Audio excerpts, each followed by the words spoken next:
Here with me now to break all this down, Steve McMahon, Democratic strategist, and Michael Steele, Republican strategist. Good to see both of you. Michael, let me start with you because already there is a lot of joking about this, people talking about carrier pigeons. There is a real threat. Nobody is doubting that. But when you talk about changing the way that the government, not just government, but every major business, every major government in the world works, and going from technological advances to couriers, does that make any sense to you? Well, I think it'll be a boon for the bike messenger industry, if nothing else. The fact is but that you're not going to bike to London to give a message to the Prime Minister. Well, in that case, it'll be a bit of a boon to FedEx or UPS or other messenger services. I think that there's no doubt that electronic communication systems are not as secure as we would like them to be. We saw that in the hacking of the Democratic National Committee, etc. I think that that is not as vulnerable to the sort of electronic attacks that we've seen from hackers all over the world. Steve, what do you think is going on here? Well, I think it's ironic that we're talking about electronic attacks from all over the world, and yet the President-elect of the United States of America hasn't found himself willing to admit the obvious, which 17 intelligence agencies have concluded, that the Russians did hack and try to influence the democracy that was occurring over here in America. And you know, I think it's sort of surprising from day to day the utterances that come out of Donald Trump's mouth and the willingness of good and decent people like Michael to defend him. And the question becomes for me and for so many others, at what point do people start to say, you know, he needs to stop doing this. He needs to begin to behave like a president and not like, you know, somebody who's just riffing and shooting from the lip all the time. Michael, let me ask you about some of this scrutiny, and it involves the president saying that he knows some things that he's going to make known to other people regarding the hacking. You'll remember that I think it was over the summer, he talked about the generals and how he knew more about ISIS than the generals. I mean, what are the implications of that?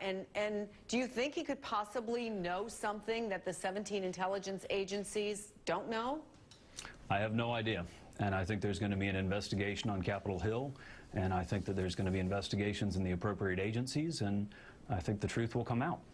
But in the meantime, do you think for him to suggest that he knows more about these things than people who have been doing it for, if not years, maybe even decades? Well, I think that I have no idea what he's talking about in that case, and that we'll find out when he chooses to reveal that. Some Democrats are suggesting, actually, with this whole Russia thing, Steve, that President Obama did him a favor. The president elected Trump a favor by taking action and you know, the meddling, the cyber intrusions. I want to play for you what former Pennsylvania Governor Ed Rendell and the ranking Democrat on the House Intelligence Committee, Congressman Adam Schiff, had to say, and then I'll get your reaction on the other side. If he had passed this on to Donald Trump, all the information, and said, you make the decision, then Trump's first decision vis-a-vis Russia would have had to be to impose sanctions, and he would have gotten off on the wrong foot with Putin. Here he can let these sanctions stand, say they were done by President Obama, but President Putin, let's look ahead and let's build a new relationship. If the Trump folks are smart or shrewd politically, they would view it that way. They would say, look, he took care of the reprisals. It didn't really throw off relations with Russia in terms of how I'm going to start out my presidency. He cleaned the deck for me. If he's smart, that's the view he'll take. Frankly, though, in Congress, we don't share that view. We think that more has to be done. Steve, but do you think that Ed Rendell and Adam Schiff have a point? No, I think they have a great point. I think the President Obama, that is, did the president-elect a big favor here because something had to be done. I mean, you couldn't have 17 intelligence agencies reach this conclusion and as the President of the United States, not do anything about it. And I think President Obama, you know, is taking out the trash here for Donald Trump, and I hope Donald Trump sees that, understands it, and appreciates it, and doesn't try to get in and roll these back. For the life of me, I don't understand why the President-elect Trump wants to continue to cozy up to Putin and the Russians in a way that's so obsequious.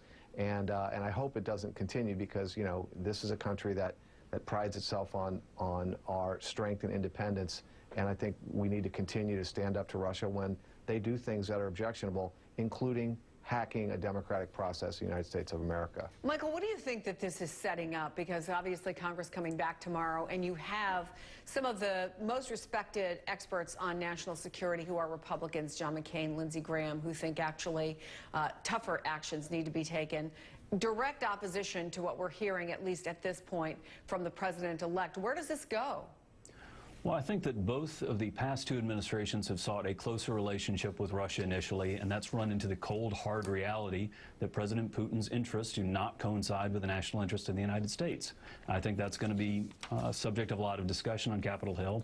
At the same time, I think the president-elect and the Congress are going to be focused on a number of other issues: reforming the tax code, repealing regulations that are destroying jobs in the United States, repealing the president's health care law, which is raising costs. So I think that there's going to be a lot of focus on this, but at the same time, we can't lose focus on the big picture.